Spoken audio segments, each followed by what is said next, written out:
Aleluia. Essas palmas aí, elas foram pro Asturquia. Cadê o Asturquia? Aí ele está saindo ali. Vamos dar uma salva de palmas para Jesus? Vamos, bem forte.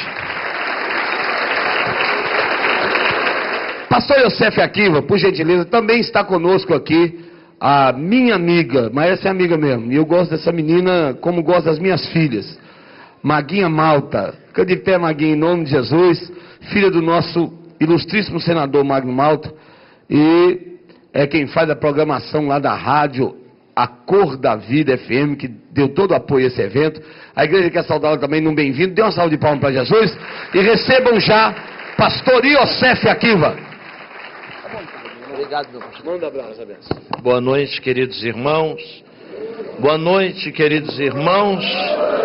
Paz seja convosco. Quantos têm motivos para dar glória a Deus aqui nessa noite? Aleluias. Sem delongas, vamos direto ao assunto, né? Jeremias, capítulo de número 38.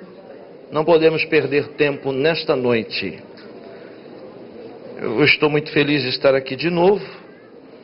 Me sinto em casa toda vez que venho aqui. E é sempre muito difícil pregar aqui, porque já preguei tudo que sabia.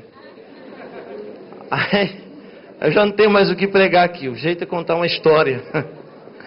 Mas Deus vai nos ajudar nesta noite. Amém, queridos?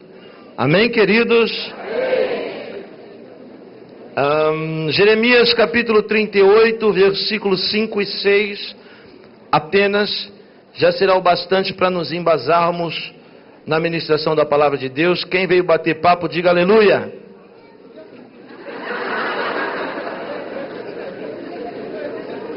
Quem veio ouvir a voz de Deus, diga amém. Quem veio perder tempo, diga glória a Deus. Tem uma coisa que me deixa muito feliz, é a sinceridade. Sinceridade é uma coisa que me assombra, sabe, queridos? E ser sincero é muito bom sempre. O que não é bom é ser desatencioso. Jeremias 38, dos 5 e 6 diz assim, a palavra de Deus ao nosso coração. Então disse o rei Zedequias, eis que ele está em vossas mãos, pois o rei nada pode contra vós outros. Tomaram então a Jeremias e o lançaram na cisterna de Malquias, filho do rei, que estava no átrio da guarda. Desceram a Jeremias com cordas. Na cisterna não havia água, senão lama. E Jeremias se atolou na lama. Amém? Feche seus olhos. Baruch hu et Adonai Hamevorav, Leolan Vaed, Baruch Shen Kavodo, Malchut Leolan Vaed, bendito és tu, eterno nosso Deus, Rei de todo o universo, sua palavra dura para sempre. Bendito seja o seu nome e o seu reino jamais terá fim. Fale conosco nessa noite de uma forma clara, concisa, poderosa, objetiva. Ó Deus, fala não o que nós queremos ouvir, mas o que nós precisamos ouvir. Pelo poder que há na sua palavra, ninguém vai sair daqui da mesma forma que entrou. Vamos sair daqui abençoados em nome de Jesus para a sua glória. Amém. Só quem concorda diga amém.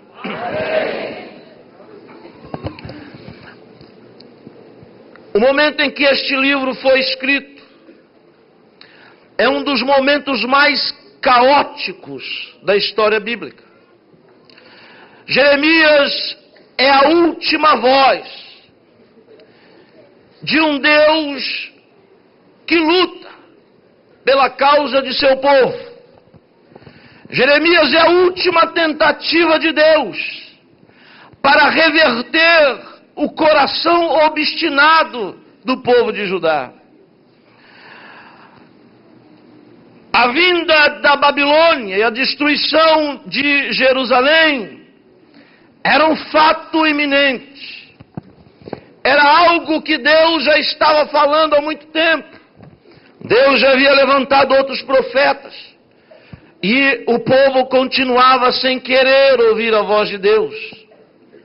E Jeremias é essa última tentativa de Deus para tentar converter esse povo. É um profeta. E eu perguntei uma vez para Deus o que é ser um profeta. o que de fato quer dizer a palavra profeta. Dizem, e a Bíblia diz que profeta é o ministério, é um dos 5 ministérios descrito no livro dos Efésios. Mas eu disse para Deus o que de fato quer dizer um profeta. E Deus me disse, um profeta de verdade é alguém que tem que sentir o que eu estou sentindo. Para quando ele pregar, para quando ele falar alguma coisa em meu nome, se ele é meu representante, quando ele falar algo em meu nome, ele ter autoridade para falar em meu nome, ele tem que estar sentindo o que eu sinto para que a sua mensagem tenha vida. Então, Deus me levou a alguns trechos. Por exemplo, no livro do profeta Jeremias. Um dia Jeremias estava em um momento de oração e Deus disse para Jeremias: Jeremias, eu gostei desse cinto que você está usando, ele é bonito. O cinto, nos dias do profeta Jeremias, era símbolo de status, de honra. Era símbolo de zerut, nós chamamos de zerut de honra, de mérito. Quanto mais adornado era o cinto, mais exaltado era a pessoa, mais reconhecido, mais respeitado era a pessoa. Uma pessoa nos dias de Jeremias era conhecida pelo seu cinto. E Deus disse: muito bem, Jeremias, gostei desse cinto. Vamos fazer o seguinte, você precisa pregar em meu nome. Então você tem que sentir o que eu sinto. Pega esse cinto agora, tira ele da sua cintura, enterra ele na terra. Jeremias ficou sem entender por que Deus estava mandando ele tirar um cinto e enterrar na terra. Cinto, o lugar de cinto é no lombo, é no quadril. E agora Deus está falando: tira ele do quadril e enterra ele na terra. E Jeremias não está entendendo nada do que Deus está falando com ele. Por que Jeremias não entende o que Deus fala com ele? Por que eu e você não entendemos o que Deus fala conosco? Nós não entendemos porque os planos de Deus são muito grandes. Porque os pensamentos de Deus não são os nossos pensamentos. Porque nós não temos capacidade intelectual para assimilar o plano de Deus de uma só vez. Então, Deus revela este plano por partes, por blocos. Nós não entendemos hoje, mas nós vamos entender amanhã. Jeremias está sem entender. E Deus não está à procura de alguém que quer entender o que Deus quer. Não. Deus está à procura de alguém que seja simplesmente obediente. E o obediente, ele obedece à voz de Deus, mesmo sem entender o que Deus quer que ele faça.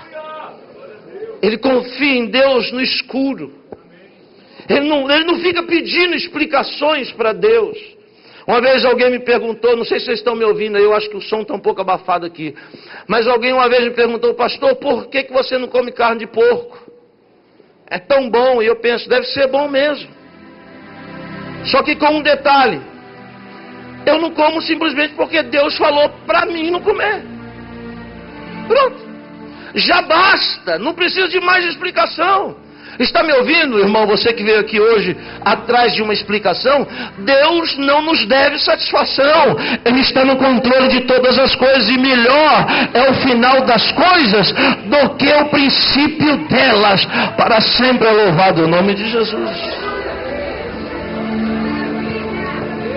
E Jeremias, simplesmente, sem entender, obedeceu. Pegou o cinto, tirou, enterrou ele. E começou a andar sem honra, sem reconhecimento, sem mérito, na rua. Era esquisito aquilo. Mas depois de alguns dias, Deus disse para Jeremias: Jeremias, você se lembra do cinto? E Jeremias disse: ah, sim, sei. Você se lembra onde você enterrou ele? Jeremias disse: sim, lembro. Então vai lá e desenterra ele. E quando Jeremias foi até onde estava o buraco e desenterrou o cinto estava todo podre, estragado. E aí ele disse: mas Senhor, o cinto está estragado. Deus disse: muito bem, coloque agora ele na cintura. Mas Senhor, como eu vou usar um cinto podre, sujo e estragado desse na rua? Todo mundo vai olhar para mim, todo mundo vai me criticar, vai me questionar. Deus disse: não, coloque o cinto. Você é profeta, você tem que sentir o que eu sinto. Vai para a escola, vai para o trabalho, vai para o shopping, vai para a igreja com esse cinto. Todo mundo tem que ver você com esse cinto. E Jeremias diz: por que? Deus diz: porque tu é profeta, e profeta tem que sentir o que eu sinto. É assim que eu estou me sentindo. A minha honra está apodrecida. A minha nobreza está estragada. O meu povo não quer saber de mim. Então, quando você pregar sobre essas coisas, você vai entender, Jeremias, o que é ser assim como o povo é comigo, porque você está vivendo a vergonha que eu estou vivendo. Profeta. A Bíblia fala de um outro profeta, Oséias. Já ouviu falar nesse? Dureza. Dureza. Oséias solteiro, Deus diz para Oséias: Oséias, muito bem, você é um profeta. E profeta tem que sentir o que eu sinto, não é? E Oséias diz: sim, Deus. Então, para você pregar e para sua mensagem ter mais unção, Oséias, faz o seguinte: tu é solteiro, chegou a hora de você se casar. E Oséias bateu uma mão na outra e disse: que beleza, que alegria me casar. Vou escolher uma irmãzinha lá da igreja abençoada e vou me casar. Deus disse: não, você não vai se casar com a irmãzinha da igreja. Oséias, você conhece aquele prostíbulo que tem do lado da sua casa? E Oséias já se arrepiou todo. Disse: o que, Deus? Como é que é? Sim, tu conhece aquele prostíbulo? Você vai entrar lá. Está na Bíblia que eu estou pregando. E você vai se casar com a pior meretriz que tem lá dentro. Oséias diz: mas peraí, Deus, que fogueira é essa? O senhor quer acabar comigo? O senhor quer me arrebentar, me casar com a meretriz? Deus diz: sim, porque tu é profeta. Vai lá e se casa com ela. E outra, quando você se casar com ela, não a proíba de mudar de vida. Se case com ela, ande com ela de dia na rua, mas à noite permita que ela continue se prostituindo. Oséias. E Oséias ficou chocado com aquilo. Disse: mas meu Deus, como eu vou casar com a meretriz? Tem mais!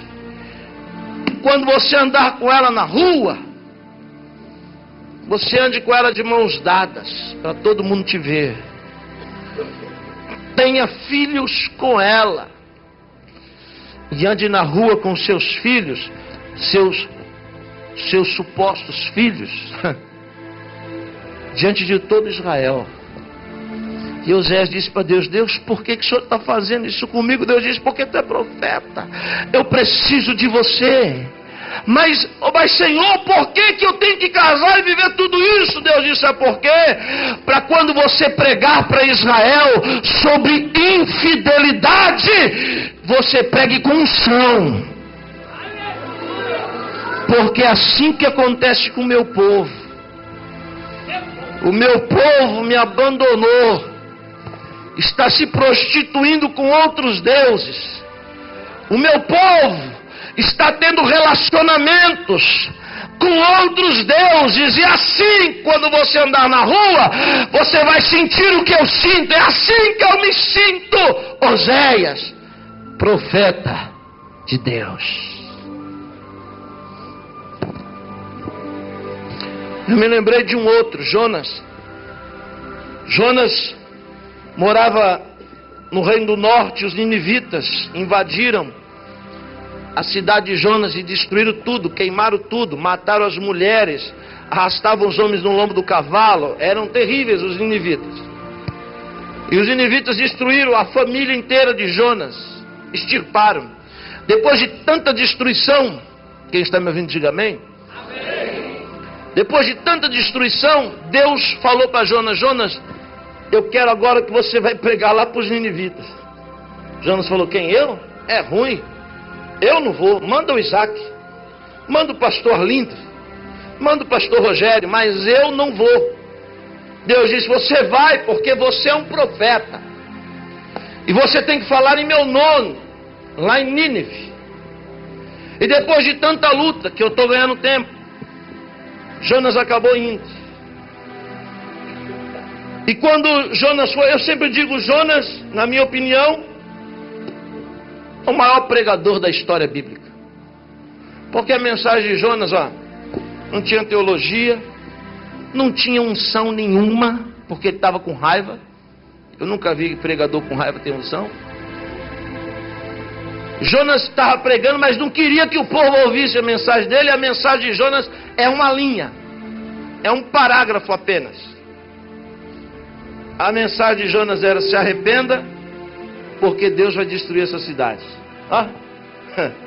Jonas saiu na rua e gritava assim: ei, vocês vão se arrebentar daqui a 40 dias, hein?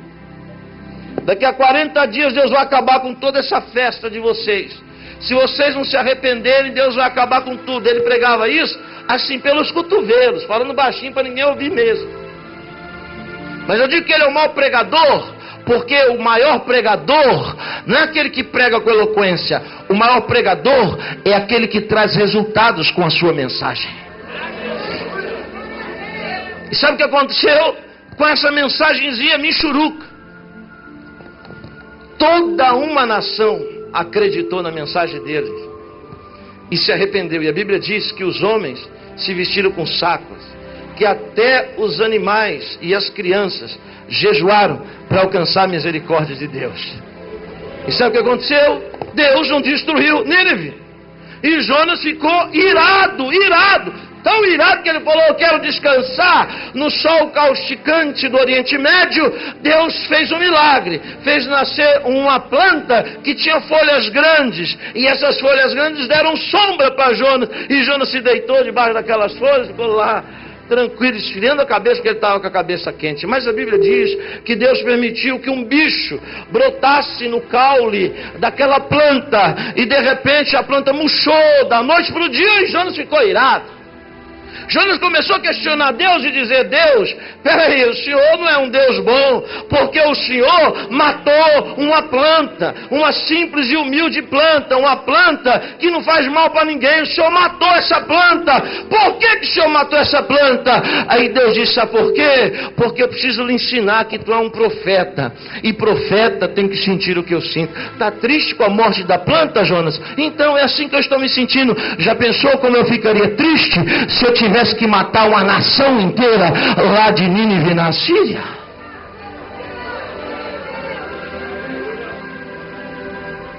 Jeremias é um profeta que tem 3 características primordiais. A primeira característica de Jeremias é no capítulo 1. Ele é um profeta relutante. Quando Deus vocaciona Jeremias está relutando com Deus. Ele está dizendo que na verdade ele não nasceu para aquilo. Ele está dizendo que na verdade ele não sabe falar. Quando ele diz eu não sei falar, Deus, ele já tem 24 anos de idade. Ele está dizendo: Senhor, eu não sei pregar, eu não sei falar em teu nome. Deus disse: como você diz que não sabe? Se eu te escolhi, ainda quando você era um objeto inerte no ventre da sua mãe, ainda quando você não tinha nem ossos, e os mortais nem sabiam da sua existência, eu já tinha te escolhido para ser um profeta, para pregar em meu nome, para edificar e para arrancar, aleluia, antes que o cálcio fosse tirado dos ossos da sua mãe, dos dentes de sua mãe, eu já havia lhe estruturado para ser um profeta meu e um representante meu na terra. Jeremias, você não sabe de nada. Eu tenho certeza que quando eu estou pregando para as paredes, eu tenho certeza que Deus está me usando para falar com alguém aqui nessa noite. Alguém que está relutando contra o propósito de Deus. Alguém que está apresentando objeções, que está apresentando obstáculos para atender a voz de Deus. E Deus está mandando eu lhe dizer: não lute contra quem é mais forte do que você. No capítulo 9 do livro do Atos dos Apóstolos, Saulo de Tarsis, ele montou em um cavalo para matar cristãos em Damasco. No caminho apareceu a luz, era o Senhor, ele caiu do cavalo, e a voz dizia: eu sou Jesus a quem tu persegues. E aí vem a palavra de sentença: dura coisa é recalcitrares contra meus aguilhões. Em outras palavras, dura coisa é você querer lutar contra quem é mais forte do que você. Ninguém pode ver o Senhor de cima do cavalo, porque de cima do cavalo a gente olha as coisas assim. É por isso que Deus faz alguns caírem do cavalo, porque quando a gente cai do cavalo é bom, a gente olha as coisas assim, só assim para a gente enxergar e ver a glória de Deus na nossa vida. Segunda característica do profeta Jeremias, estou correndo. Jeremias no capítulo 9 é um profeta chorão. Chorão. E é isso que deixa Deus feliz. Infelizmente, a teologia cristã foi contaminada por uma linguagem grega. Uma linguagem grega, uma teologia grega que diz que o homem, para ser um homem equilibrado, ele não pode chorar, ele não pode ter medo. Em outras palavras, a teologia grega, que foi infiltrada na cristã, diz que para a gente ser crente, nós temos que ser super-homem, mulher maravilha. Mas não é isso que a Bíblia diz. Os grandes heróis da Bíblia choravam, tinham medo, ficavam bambaleando. É, sim. Veja Davi, um grande ícone. E Davi diz assim em um de seus salmos: por que está abatido a minha alma dentro de mim? Se tem uma coisa que fascina a Deus, é sermos humanos. Você não pode ser melhor do que ser um ser humano. A pior coisa que pode acontecer na vida de uma pessoa é que ela queira transparecer uma coisa que ela não é. Que ela é forte, que ela não sofre, que ela não chora, que ela não tem medo, que ela não fica angustiada. Tudo isso é mentira, porque você é um mortal. Isso faz parte da nossa estrutura. Quando estamos tristes, temos que dizer: Deus, olhando para mim, Deus, estamos tristes. Como estamos angustiados, Senhor, estamos angustiados. Sabe por que Jesus veio aqui? Jesus veio aqui e sentiu tudo que você sente. Deus não, mas Jesus sim. Quando você chora, Ele diz para Deus: ó, isso aí eu sei o que é, porque eu já chorei. Quando você diz: está doendo, Ele diz: isso aí eu sei, porque já doeu. Estou angustiado, estou com medo, tudo isso Ele sabe muito bem. Ele é especialista. Ele veio sentir o que você sente. Por isso, minha irmã, não existe nada melhor do que chorar. E eu aprendi, geralmente alguém que chora ou está sofrendo ou está cheio do Espírito Santo. E geralmente quem está sofrendo está cheio do Espírito Santo. Pode ver, quando você está na angústia, é o momento que você está mais perto de Deus. É algo incrível. E chorar é uma expressão que Jesus diz. Há uma parábola no capítulo 7, no verso 37 de João, que diz assim: no último dia da festa, Jesus se levantou e disse: quem crê em mim, como diz as Escrituras, fluirão de dentro de si rios de água viva. Logo nós entendemos que os olhos é a janela da alma, e que você pode enxergar alguém por dentro através dos seus olhos. Às vezes um olhar fala muito mais do que palavras. Então quando a gente chora, às vezes na igreja, uma palavra, um louvor, a gente começa a chorar, e é um choro gostoso, é algo forte. Sabe o que é isso? Isso é comunhão com o Espírito Santo de Deus. Isso é fluir de dentro e jorrar pela janela. Não existe nada mais poderoso no ser humano do que as lágrimas. As lágrimas têm poder de mudar sentenças. Choramos porque somos uma tricotomia, corpo, alma e espírito. E logo há uma luta desleal entre a alma, que comanda as faculdades de memória e de sentidos e de sentimentos. O espírito é de Deus. Então a luta entre a carne e a alma contra o espírito, logo, quando existe essa comunhão do Espírito Santo, o Espírito que está dentro de nós, que não tem acesso à memória, se lembra de Deus. Então quando ele sente, aleluia, a conexão do Espírito Santo, então ele começa a gemer com gemidos inexprimíveis. Chorar. Jeremias era um grande homem de Deus, um profeta que chorava, um profeta que era humano.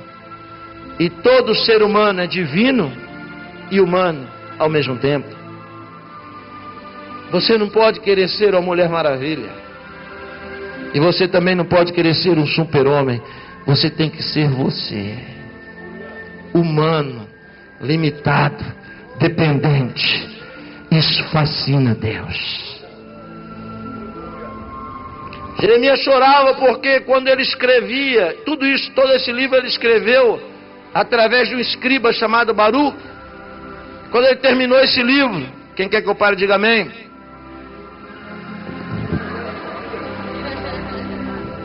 Mandaram eu parar ali, irmão. Quem quer que eu continue, diga glória a Deus. Glória a Deus! Ficar com a maioria, né? E olha que essa é velha, irmão. Depois de escrever todo o livro de Jeremias na mão de um escriba, os judeus vieram, pegaram o livro, queimaram, rasgaram. Ele começou a chorar e dizer: Deus, olha aí. Deus, olha aí. Adianta ser crente? Eu estou fazendo tudo que o Senhor manda, mas olha aí, eles pegaram tudo que eu fiz, toda a minha obra, e queimaram. E agora como eu vou lembrar das palavras? Deus diz: não tem problema, faz de novo. O que você não pode deixar é de fazer de novo.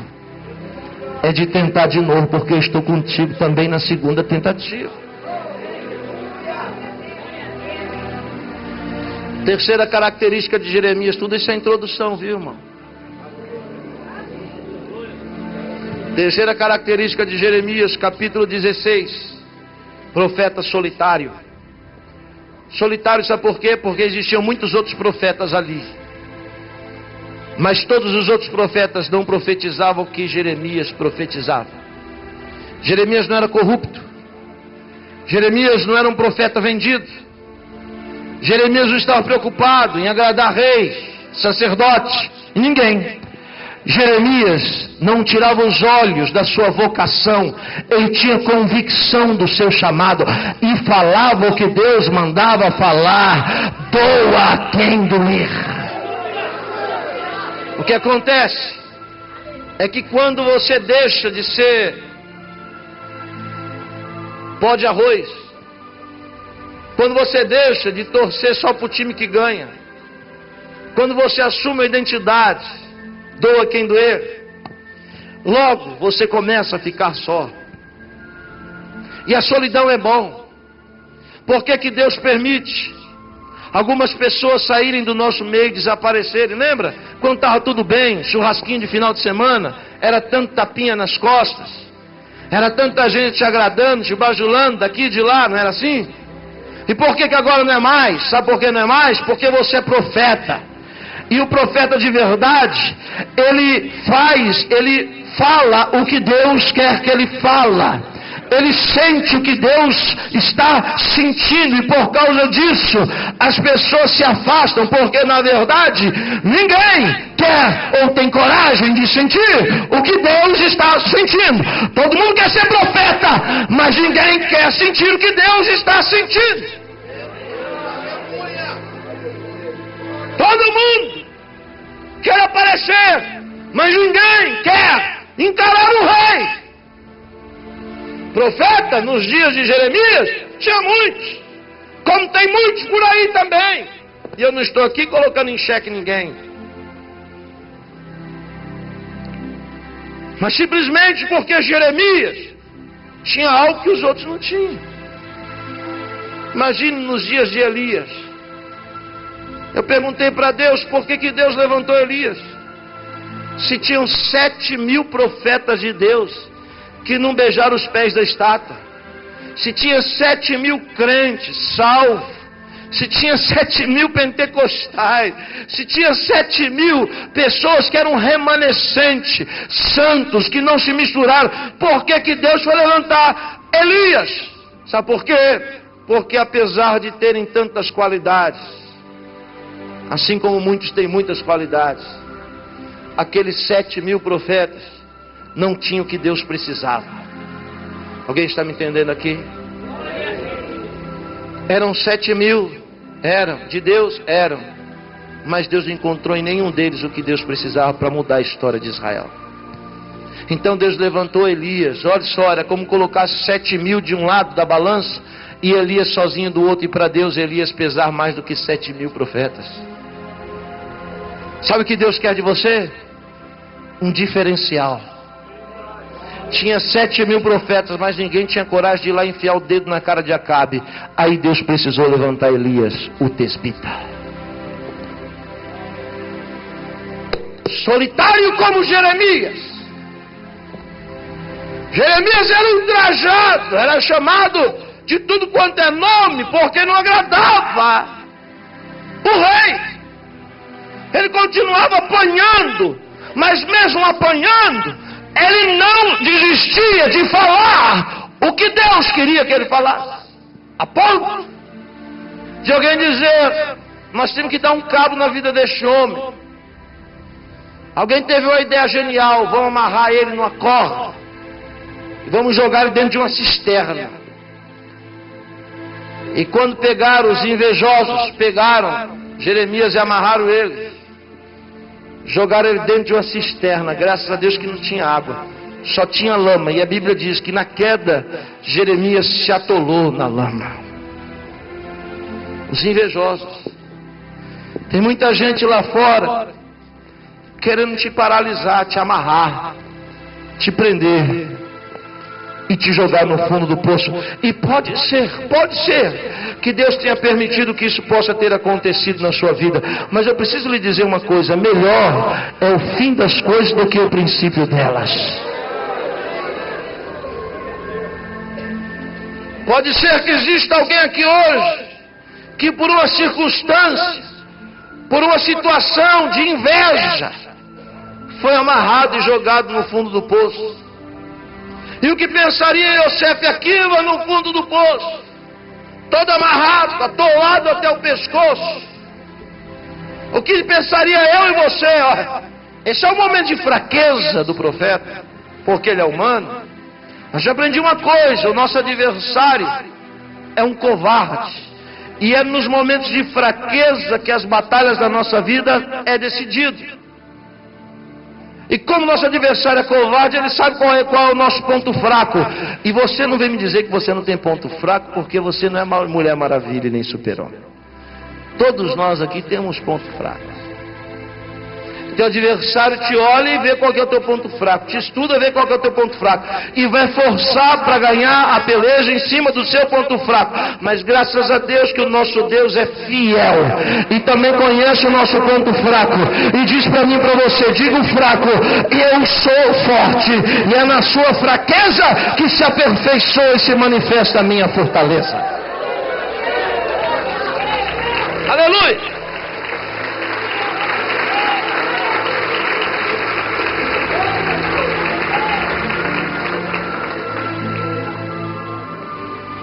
Bom, se você, eu diria Deus, todo amarrado, atolado teu pescoço, eu ia dizer: Deus, será que vale a pena? Será que vale a pena te servir? Será que vale a pena ser fiel? Porque os infiéis estão lá, sentados na mesa do rei, e eu estou aqui, amarrado e atolado até o pescoço. Certamente Satanás ia aproveitar para dizer: olha aí, olha o teu Deus aí, ó, tá vendo? Olha quantas promessas ele te faz, olha a situação que você está. Eu sei que eu não estou jogando palavras ao vento. Eu sei que essa é a batalha da história de alguém aqui no nosso meio. Eu sei que o diabo está dizendo para você o quê? Vê se vale a pena servir mesmo esse Deus. Porque olha aí a situação que você está. Você está até aqui, atolado até o pescoço, e esse teu Deus não faz nada com você. Se eu preciso lhe dizer que eu não vim passear em Vitória, eu vim aqui porque eu sou uma voz profética, a resposta de Deus para a sua vida.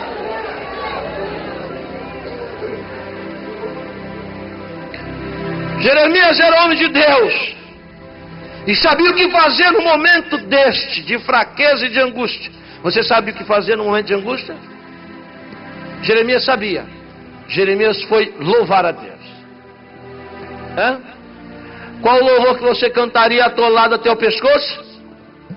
Ele se lembrou de um louvor, de um clássico da época, de um dos salmos de Davi, que diz assim: eleva os meus olhos para os montes, e de onde me virá o socorro? É uma batalha entre ele e ele mesmo. Existe um lado da vida dele que está entregando os pontos. Existe o outro que está tentando achar, no momento de fraqueza, uma fagulha de Espírito Santo para que ele reaja àquela situação. Alguém está lutando contra si mesmo aqui também nessa noite. Porque quando Davi escreve, eleva os meus olhos para os montes, ele está cercado. Jerusalém é uma cidade cercada por montanhas.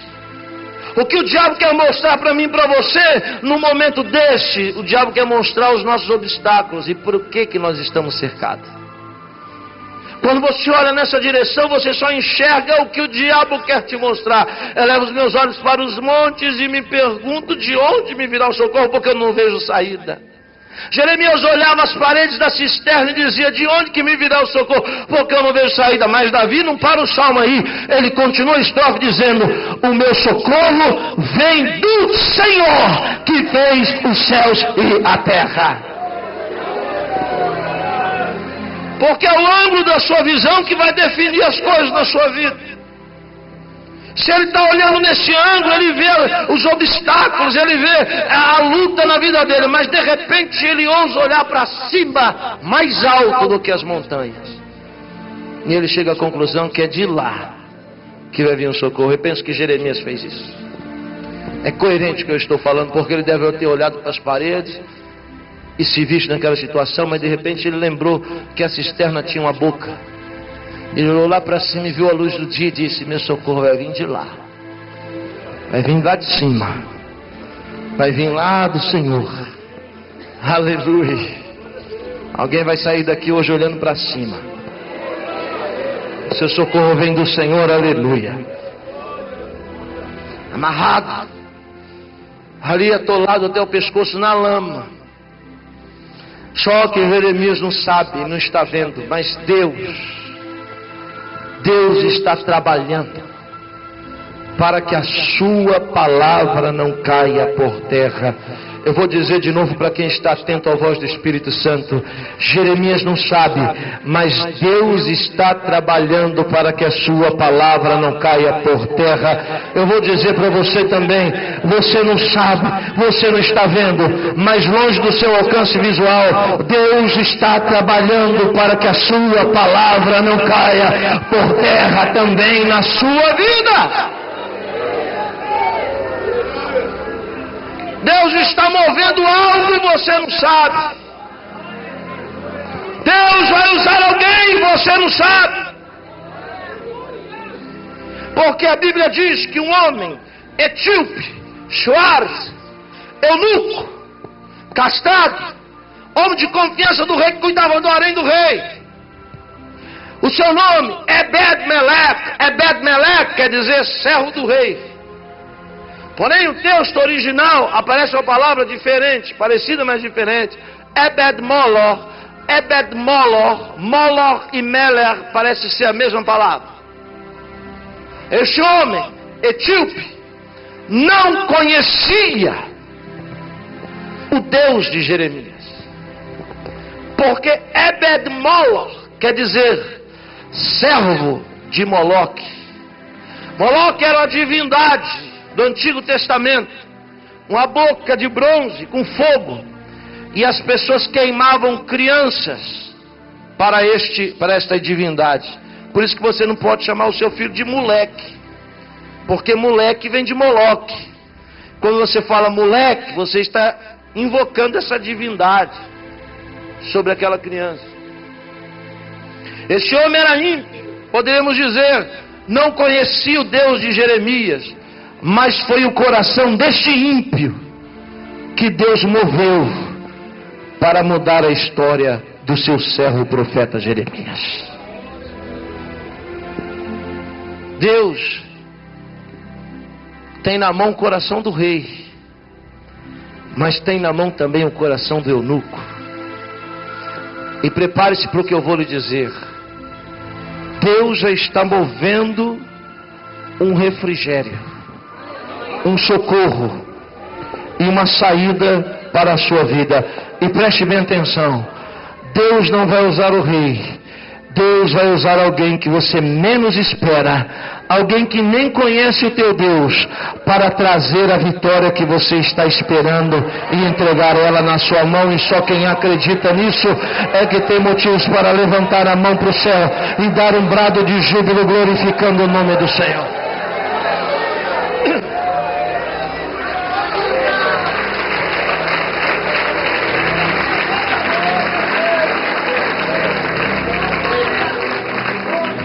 Quando não tem fiel para Deus usar, não tem problema. Ele usa os infiéis. Quando não tem alguém que a gente espera para Deus usar, Deus usa alguém que a gente não está esperando. Dá um tapa na mão de quem está ao seu lado e diz: então se prepara. Querendo os outros ou não, o que Deus tem que fazer na sua vida, Ele vai fazer. Aleluia! Aleluia, te prepara, porque está chegando o dia de o ímpio te procurar e dizer: não consigo dormir, porque eu penso em você dia e noite, eu preciso te entregar essa bênção, eu preciso te entregar essa vitória. Assim é que vive um profeta de Deus.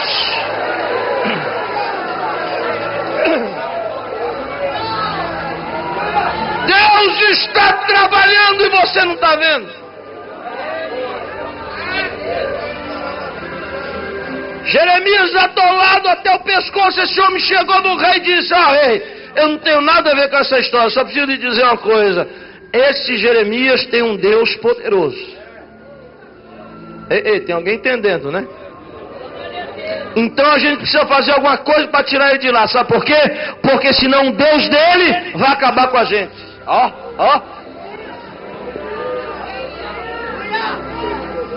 As pessoas não têm medo de você, mas vão te respeitar pelo Deus que você serve. Alguém vai ter que te respeitar por causa do Deus que você serve.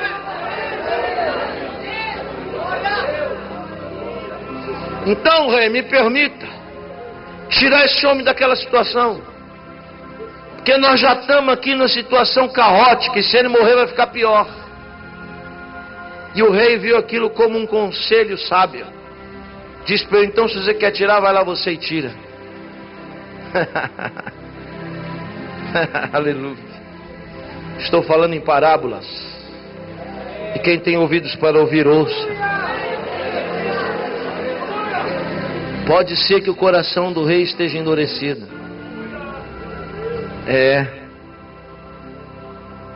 Mas Deus vai usar alguém para amolecer o coração do rei.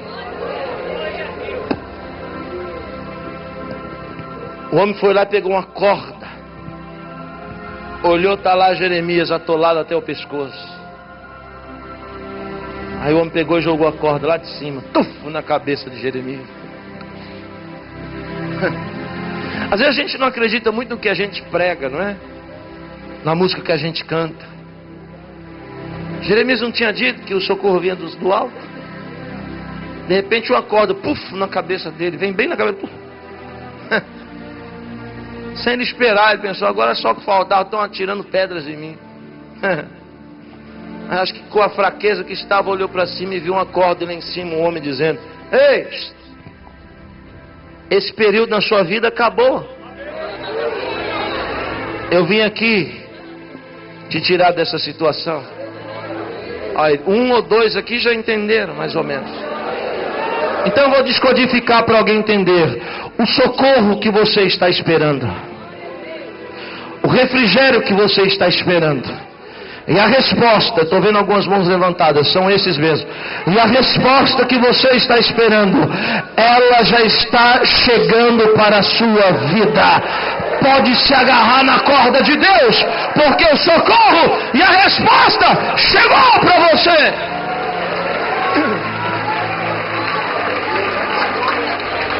Bateu na cabeça e Jeremias olhou para cima e disse: quem é você? Disse: não importa. Pega essa corda aí, bota debaixo do seu braço, o homem está todo machucado.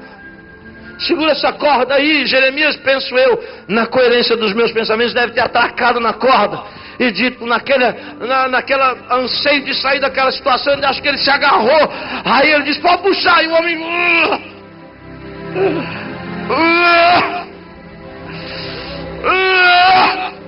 Eu estou falando de um homem debilitado, enfraquecido, que até um certo momento tem forças para se segurar, mas que não consegue sair. E com certeza solta, não aguenta o seu peso e cai e se atola mais ainda. Quem nunca viveu isso? Quem nunca tentou do seu jeito, mas não conseguiu e se atolou mais ainda? Mas eu tenho uma mensagem de Deus para você. Não é a sua força que te tira desse poço. Não são os seus braços que conseguem te arrancar dessa situação, mas é o poder que vem do alto. É a força que vem de Deus. Não é você que vai sair, é Deus que vai te tirar. Só aqueles que acreditam é que entendem a voz do Espírito Santo e podem glorificar a Deus nessa noite.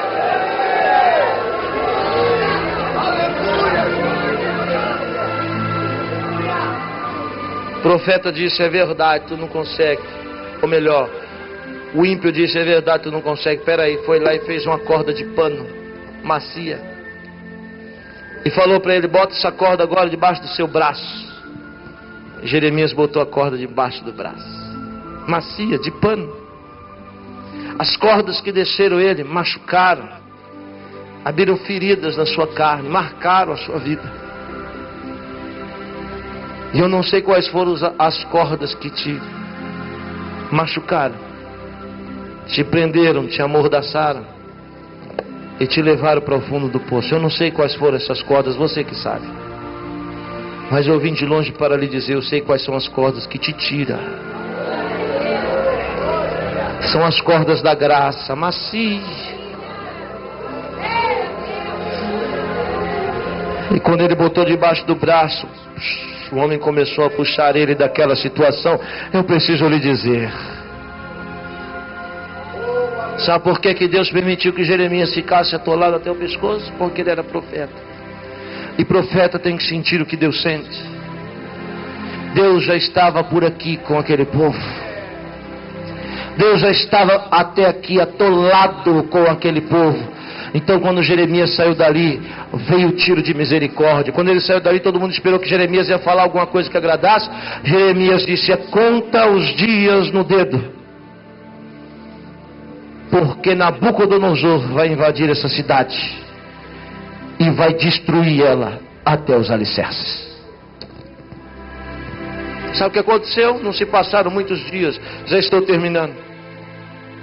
Nabucodonosor, olhando para mim por favor, antes de ordenar a invasão total e a destruição de Jerusalém, ouça aqui o que eu vou lhe dizer. Chamou o seu general comandante e olhou para ele, pegou no colarinho dele, enfiou o dedo na cara dele e disse: olha, quando você invadir aquela cidade, Nabucodonosor dando instrução ao general, destrói ela até os alicerces, queima as casas, mate os homens, roube o tesouro daquela cidade. Isso Nabucodonosor instruindo. Mas eu preciso abrir um parênteses. Olhe para cá. Eu ouvi dizer que naquela cidade tem um profeta de Deus. Não façam mal a Jeremias. Aleluia, estou todo arrepiado, irmão. Não toque no profeta de Deus. Os outros vocês matem eles a espada, furem os olhos, mas não façam mal a Jeremias. E ele instruindo disse: se ele quiser ficar lá na cidade, deixa ele. Se ele quiser vir para cá se assentar na minha mesa e comer comigo, traga ele. Se ele quiser um exílio em outras terras, permita ele fazer o que ele quer. Resumindo a história, é melhor passar alguns dias atolado até o pescoço do que ser destruído na espada de Nabucodonosor. Eu preciso lhe dizer, vale a pena servir esse Deus que você serve.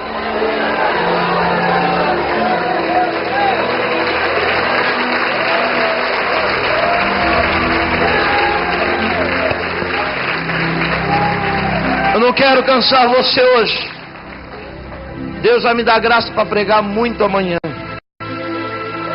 Amanhã eu quero falar de alguns segredinhos da Bíblia com você. Amanhã eu quero falar com você por que Deus deu Jesus.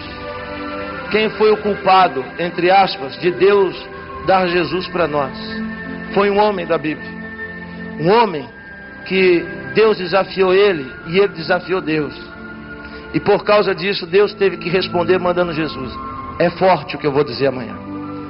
Eu vou contar os 3 segredos da vida de Abraão. E você vai entender muito mistério da Bíblia. Fique de pé agora, por favor.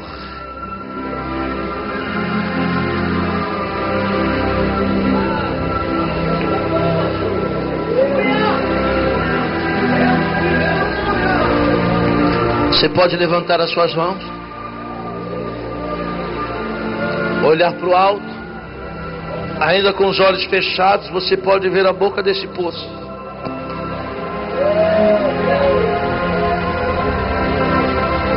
O que você está passando, você sabe, não sabe? Isso é porque você é homem de Deus e mulher de Deus. Você não consegue enxergar o desfecho das coisas na sua vida. Você não enxerga agora, mas você vai entender depois. Certamente Jeremias não entendia por que ele estava no fundo do poço, atolado até o pescoço, mas depois ele entendeu. E Deus está permitindo algumas coisas na sua vida que você não entende agora, mas você vai entender logo. Porque quando sua mão se levanta, a corda de Deus desce sobre você. Eu queria que você dissesse alguma coisa para Deus agora em poucos minutos. Eu queria que você tivesse coragem de assumir as suas fraquezas, a sua humanidade.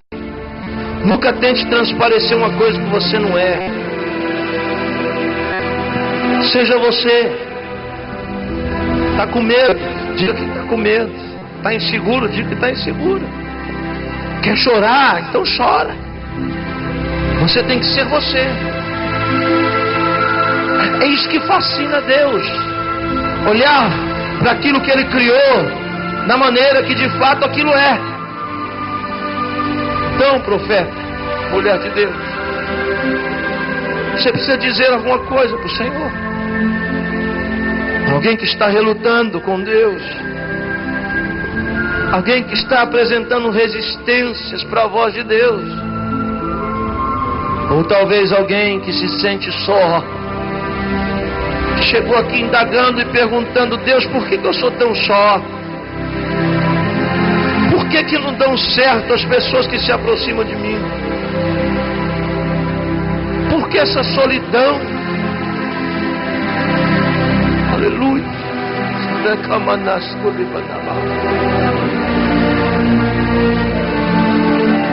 Aleluia.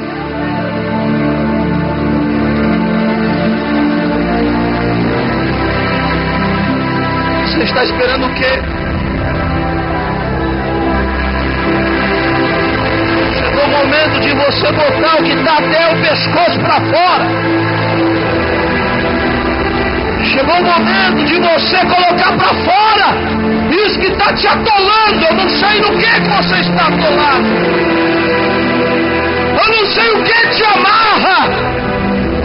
E ao menos imagina o fundo deste calabouço. Mas você sabe. A ciência da palavra entrou aí onde eu não posso entrar. Então faz o que dá vontade. Se der vontade de gritar, grita. De chorar, chora.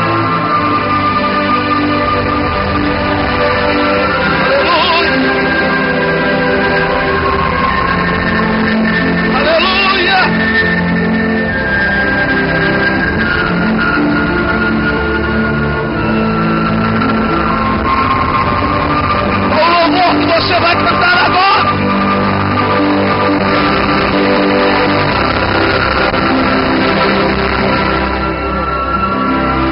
Aleluia, não para, não para, não para.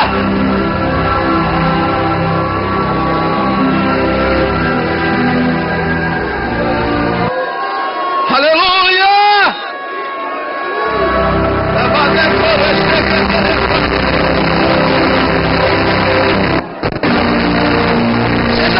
Seja você agora.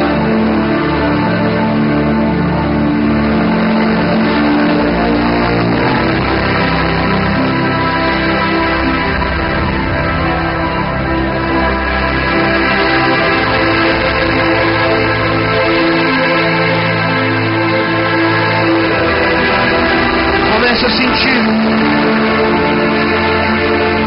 algo que vai te envolver. A resposta chegou para a tua casa. Deus não te chamou para morrer atolado.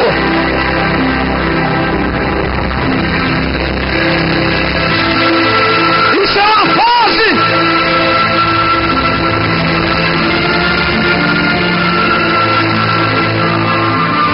Eu vou deixar você adorar. Eu vou deixar você adorar.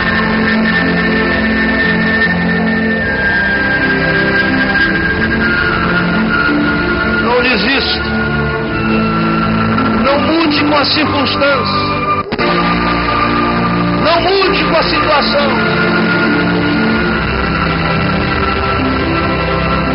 Em Jeremias. Em Jeremias. Deus está à procura de Jeremias aqui nesta noite.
Está chegando, sente Deus te puxando para cima,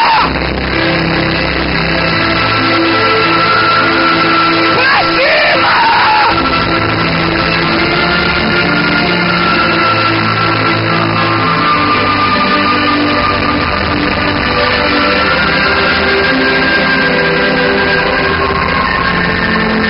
Abre a tua boca, abre a tua boca, abre a tua boca.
socorro agora.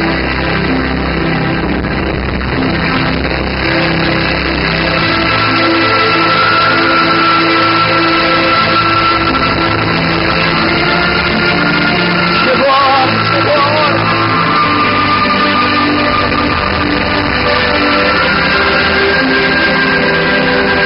Chegou a hora da corda de Deus se manifestar na sua vida.